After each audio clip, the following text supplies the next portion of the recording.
One of the most common question which people ask is how to overcome challenges. Well, they don't really actually specify as challenges. They say that I have so many problems in my life. I choose to not use the word problem. I choose to use the word challenge. Because problems may or may not have solutions, but challenge is something which always has an alternative. So the first thing when we actually talk about our problems, or actually we say that we are facing such and such things in our life, it's all about our attitude. Are we having the attitude to accept the problems in our life and compromise? Or are we actually making ourselves ready to face the problems? So if we say challenges, our mind starts working how to overcome the challenge. And if we say problem, then our mind starts working as if there may or may not be a solution to it. So first thing first, we should always say we are facing these challenges in our life. Now, coming back to how to overcome challenge. We think that most of the successful people are successful. When I say successful, kindly do not take it as financial success. When I say successful means people who are successful in any area of their life, be it financial success, be it emotional success, or be it health success, because there are only 3 parameters in life which affect us very deeply. It is said that 90% of the people in the world are facing financial challenges, direct or indirect.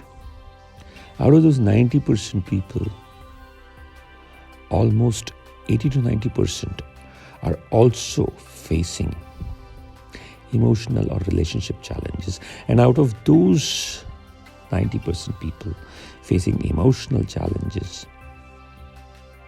they are also facing health challenges. So friends, don't you see a connection between all? Finance, emotions and health, they are all interrelated. So which means anybody who's facing a challenge has an attitudinal problem. Why is it that 5 to 10% of the people don't face any of these challenges? And they may not be rich, they may not be having a beautiful relationships, or they may not be having, obviously they will be having a good health, because they have a very good relationship with themselves and they are not bothered by any financial challenges because they don't take such challenges on themselves. But this is a topic for some other day. Coming back to the challenges. So first thing first, anybody who's successful in his life is facing more challenges than who is an unsuccessful guy. A Ferrari is more prone to accidents, rather fatal accidents, than a car parked in a garage. So friends, if you think that successful people have become successful because they are lucky or they don't face challenges, let me vouch for it. They face more challenges. So what is the difference? The difference is they do not focus on their challenges. It is said that whatever we focus on grows big. If there is a mosquito on a wall, you can either ignore it or you can focus on the mosquito. The more you focus on the mosquito, you will actually see the mosquito growing bigger and bigger and bigger. And if that mosquito or housefly is on the windshield of your car and you are driving. And if you're driving aimlessly, you don't know, you just strolled out and said, Ki, maybe let me take a drive. Then that housefly is disturbing you because you start focusing on the housefly because you do not have a sense of urgency to go somewhere. Now let's revert the situation. And if you have to catch a flight and you have to be there on time, and there is a grasshopper on your windscreen, will you focus on that grasshopper?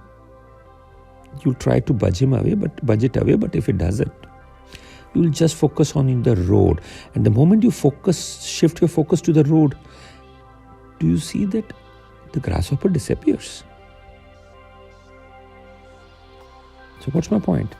My point is, if you focus on your dreams, on your purpose, on your life, where you want to take your life, challenges will appear too small. Because most of the successful people who have become successful have had the biggest challenges. Let it be Helen Keller, who was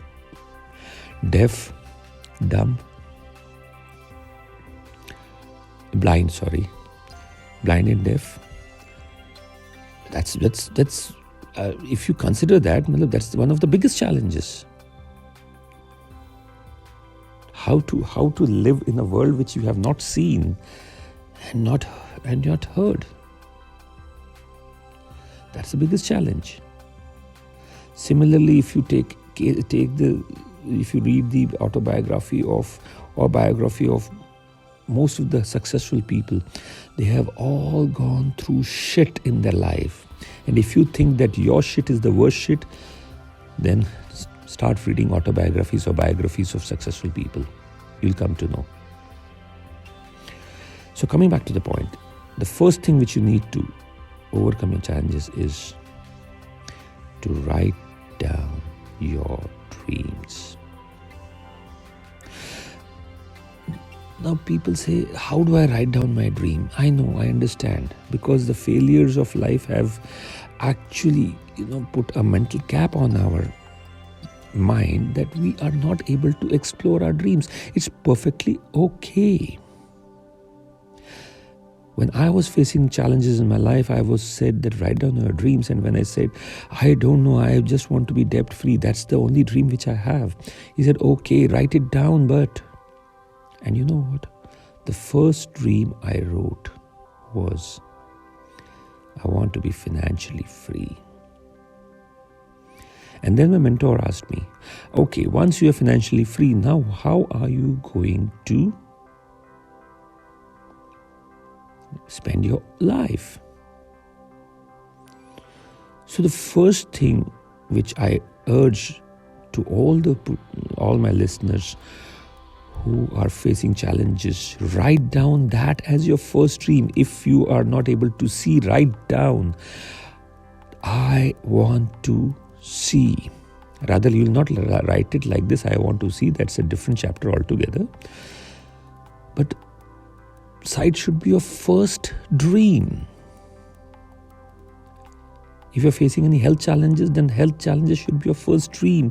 Financial challenges, then financial challenges should be your first dream. Emotional challenges, relationship challenges, then that should be your first dream, to overcome that. And then I urge you to write 100 dreams. I know it's very difficult to write 100 dreams, but why do we say write 100 dreams? What is the logic behind 100 dreams? Once I said, when I was talking to a person, mentoring him, he said, you always say that you should know the why of your life. How to find the why of your life? Well, it's not so easy to find the why of your life, because finding why is a process, not a destination, and the whys will always change. For a newly born baby, the first why is always how to speak, how to utter the first words. And then the first why becomes how to walk. Then the first why becomes, so the why keeps on changing. So why is not a destination, why is a process. So how do you find your why? It's like peeling an onion. You first peel the exterior layer. And the moment you keep on peeling, then you reach to the innermost soft onion. That's it. So why do we say you write down your 100 dreams is, the more you write, it is like peeling onions. And the more you achieve small, dream manifestations, your belief system becomes better and better. And the more your belief system becomes better and better, you start searching for what is called your soul calling. Now, soul calling is not a jargon to be used. This is my soul calling. No. Soul calling is your belief system in yourself and in the belief system in what you actually want to do before you die. But you can't reach there immediately. So the first thing I urge you all is start writing down your dreams, even if it is as small as maybe a chocolate which you wanted to eat but had been postponing it. Why do we say that? Because postponing is an attitude. So the moment you actually get out of the postponing and procrastination attitude, success will start coming to you. So the first thing you need to do is go get your chocolate, eat it, take it in your dream book and say, 1 dream achieved. That gives you the enthusiasm to actually now work for the second dream, the third dream, the fourth dream, the fifth dream, the sixth dream, the seventh dream, the eighth dream, the 10th dream, and on, and you will start adding more and more dreams. Friends, trust me, in the last 9 years I've been writing down my dreams. I could only write 56 or 57 dreams. I even didn't go to my 100 dreams. So don't worry. But in those 56 dreams, I found my soul calling. The soul calling didn't come on my first dream. My first dream was always debt-free. The second dream was for a cure for my mother's knee pain. The third was, buying a car. Once you are debt-free, you buy your dream car, and then a house, blah, blah, blah, blah. My soul calling came after I had written 20 or 25 dreams, I think so. So don't be constipated with finding your soul calling or finding your why. Or just live the moment as it is, as today, and enjoy manifesting small dreams every day. Make manifestation of dreams a part of your life and see the magic happen. Anything can be achieved, I'm telling you. From health challenges, from financial challenges, from relationship challenges, your life will become awesome. Well, for people who can't do that, we have sessions of EFT, Emotional Freedom Technique. We have sessions of energy healing, chakra healing, past life regressions. We have all the tools. Meditation techniques, we have all the tools. That cannot be taught over an audio. You'll have to attend our sessions and workshops. But then again, I stress so much on your dreams and everything, because all these sessions will only clean you once. But if you have the attitude of going back into the problems, you will again go back into your problems. Have you ever heard that people say, that energy healing session was good, but it didn't last long, ज़्यादा फायदा नहीं हुआ मुझे उससे.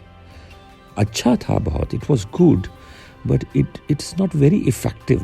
Energy healing is not very effective. It is not immediate or instant, or chakra healing, it's good. Why do we hear all these things?